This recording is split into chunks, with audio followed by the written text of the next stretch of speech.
Friends, मेरा नाम है उत्कर्ष सिंह और मैं स्वागत करता हूँ आपका हमारे इस प्यार से चैनल संघर्ष पर। पिछली वीडियो में हम लोगों ने सिंपल हार्मोनिक मोशन से रिलेटेड काफ़ी सवाल किए। आज हम उसी वीडियो को आगे बढ़ाते हैं। चलिए, तो हमारा एसएचएम में कैसे पड़ाव पहुँच रहा है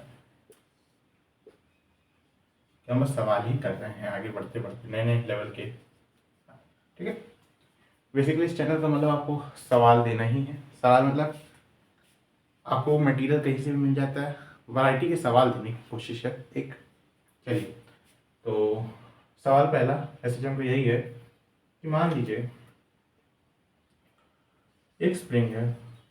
ठीक ठीक है, स्प्रिंग है, ओके, कोई दिक्कत नहीं है। इससे एक ब्लॉक मैं टांग देता हूँ,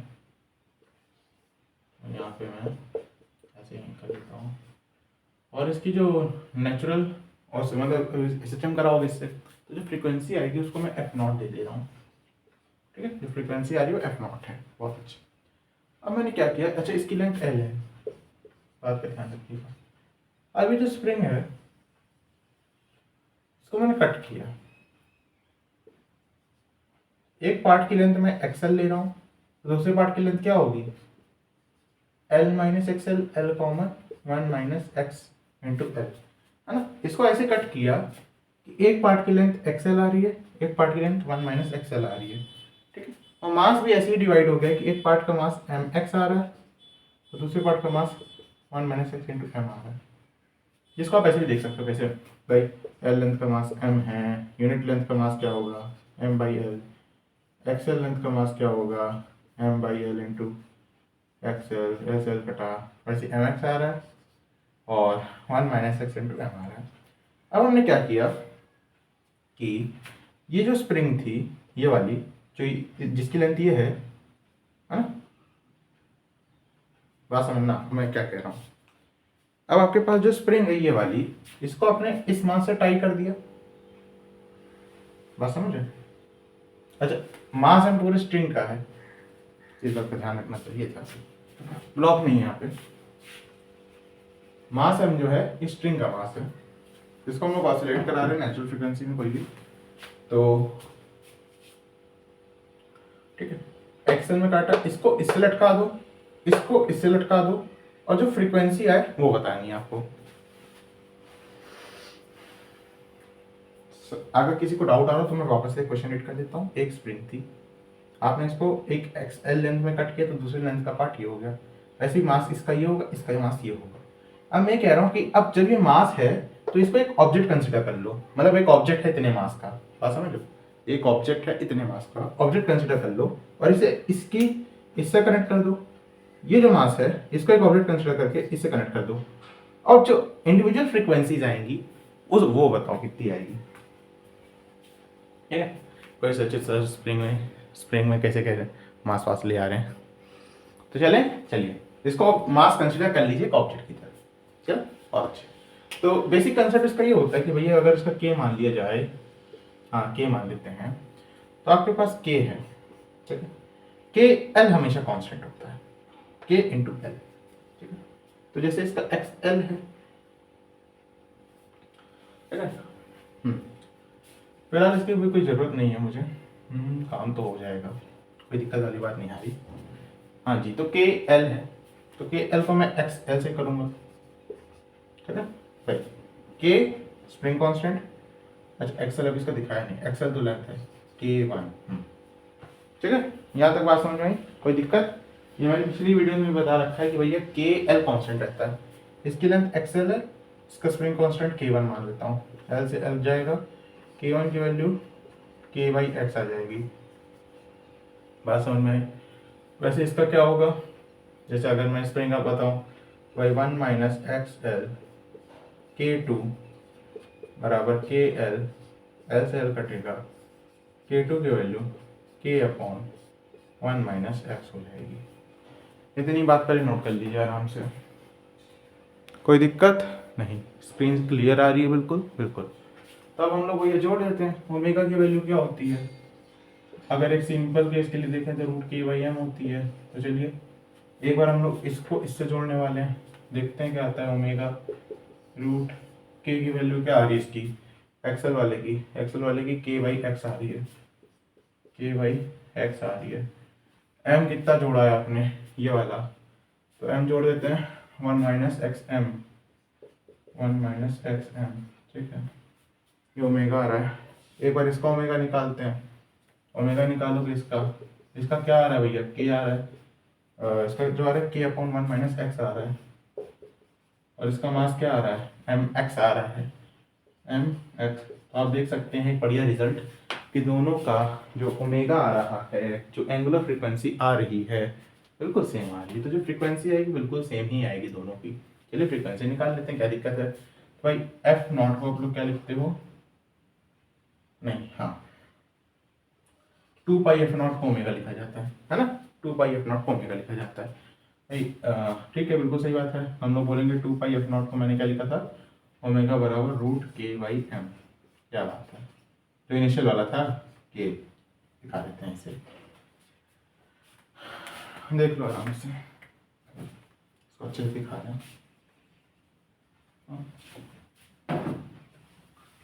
करेक्ट, तो 2 पाई एफ नॉट आपका के बाई बनाना है। चल तो अगर मैं बात करूँ यहाँ से भाई, दोनों दोनों की सेम है तो किसी एक की भी ले लो।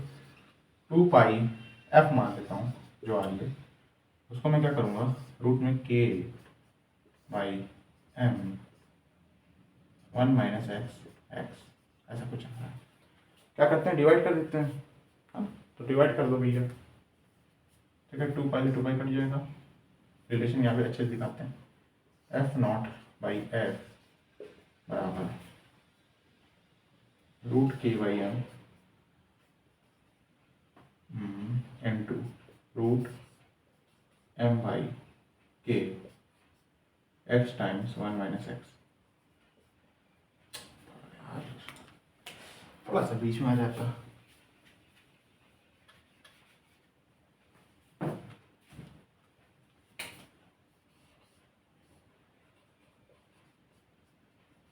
हाँ जी, इतने में कोई दिक्कत नहीं।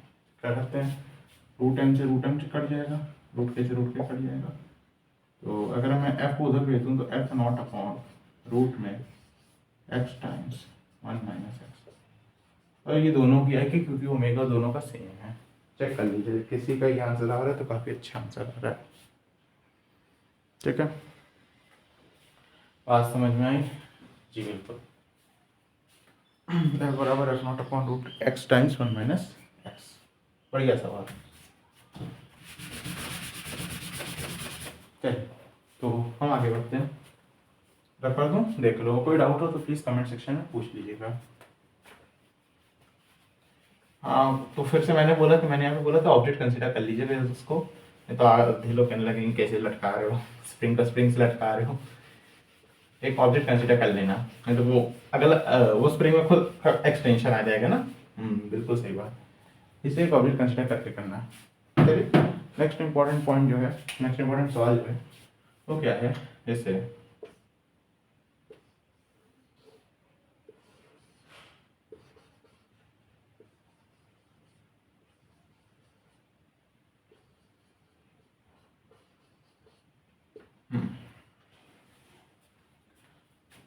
ये 2k है, ये 3k है, ये 4k है, ये 4k है। आपको बताना है ये एसएचएम करेगा तो उसका एंगुलर फ्रीक्वेंसी क्या होगी, ट्राई करिए। ऐसे सवाल आते रहते हैं, नीट में भी मेंस लेवल पर आते रहते हैं, तो आना चाहिए। चलिए ट्राई करिए, चलिए तो चलिए आज हम लोग देख लेते हैं भाई, सीधी सी जैसे हम लोगों को इफेक्टिव स्प्रिंग कांस्टेंट निकालना आता है निकाल लेंगे। ये दोनों किसमें, सीरीज में, और स्प्रिंग कांस्टेंट सीरीज में होते हैं तो आप लोग कैपेसिटर वाला करते हो ना, रेजिस्टर वाला तो नहीं करते हो ना। कैपेसिटर में सीरीज में होता है तो क्या होता है भैया, 2k into 3k 6k square upon 2k plus 3k 5k 6k by 5, इसको 6k बाई 5 कर दो, ठीक है। इधर आ जाओ भाई, 4k किसमें, पैरेलल में। कैपेसिटर में पैरेलल होता तो सीधे जोड़ देते हो, तो ये कितना हो जाएगा 8k, है ना। अब या तो चाहो जिसको रजिस्टर आता है तो उसका उल्टा मान लो, भाई रजिस्टर में क्या होता है, पैरेलल होता है, तो रजिस्टर में सीरीज होता है तो सीधे जोड़ दिया जाता है। यहाँ पे पैरेलल होता है तो सीधे जोड़ दिया जाता है। रेजिस्टर में अगर सीरीज होता है तो सीधे जोड़ दिया जाता है, और पैरेलल में वन ऐसे कहते हैं 2k into R1 R2 upon R1 plus R2। यहाँ पे अगर सीरीज में है तो R1 R2 bye R1 plus R2। इसलिए मैं उल्टा उल्टा सीधा नहीं बोलता, मैं जिसको कहता हूँ भाई कैपेसिटर का याद कर लो, यहाँ पे वही लगेगा, ठीक है। और यहाँ पे क्या, जब आप लोग वो हीट ट्रांसफर देखोगे तो वहाँ पे जो थर्मल कंडक्टिविटी की भी काफ़ी जो क्या कहते हैं उसे कॉम्बिनेशन बना देते हैं, तो भी कैपेसिटर से ही चलता है बिल्कुल। मतलब जो कैपेसिटर वाला केस होता है बिल्कुल हर जगह चलता है, पर रेजिस्टर अलग चलता है, ठीक है।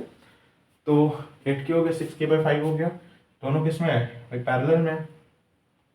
तो अब क्या करना है, जोड़ देना सीधे 8K प्लस 6K/5 करिए, 5 8 जा 40, 46K अपॉन 5, यार आपका इफेक्टिव स्प्रिंग कांस्टेंट आप निकाल लीजिए, ओमेगा बराबर रूट के इफेक्टिव बाई एम होता है। के इफेक्टिव क्या है 46K/5 में। आई होप ये आपको कंसेप्ट समझ में आया होगा ये वाले सवाल का, ठीक है। चलिए आगे बढ़ते हैं। टाइम पीरियड तो 2π/ओमेगा हो जाएगा। नेक्स्ट सवाल,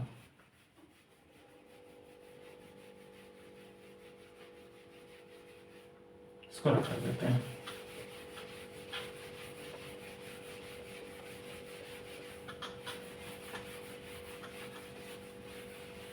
हाँ जी, तो जैसे मेरा एक सवाल ये है कि मतलब आपके पास एक ओरली है, ट्राई करिएगा।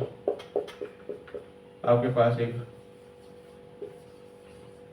एम है, ये अभी हवा में है, हवा मतलब समझते हैं ना, एयर जो सांस लेते हैं आप लोग, O2, ठीक है। तो अभी हवा में है फिलहाल, ठीक है। तो इसका कुछ ऐसे चम कर रहा होगा, ओमेगा होगा, कुछ होगा अपना, ओमेगा जानते हैं ना, √K/m होगा, ये सब चीज़ जानते हैं, चलिए। ये सब एयर में था। जब मैंने इसको पूरे सिस्टम को लिया है अपने पानी में, जल ही जीवन है, ठीक है, उसमें लिया है। तो इसके सिस्टम में कुछ बदलाव आएगा, तो वही बताना है भाई क्या क्या बदलाव आ गया, आपको ये सब बताना है। और बता दो कि इस सवाल से पहले हमने एडवांस के ऐसे 3-4 सवाल ऑलरेडी कर चुके हैं, इसलिए यहाँ पे कुछ ज़्यादा कुछ कैलकुलेशन नहीं, सिर्फ ओरल सवाल है, ट्राई कर लीजिए।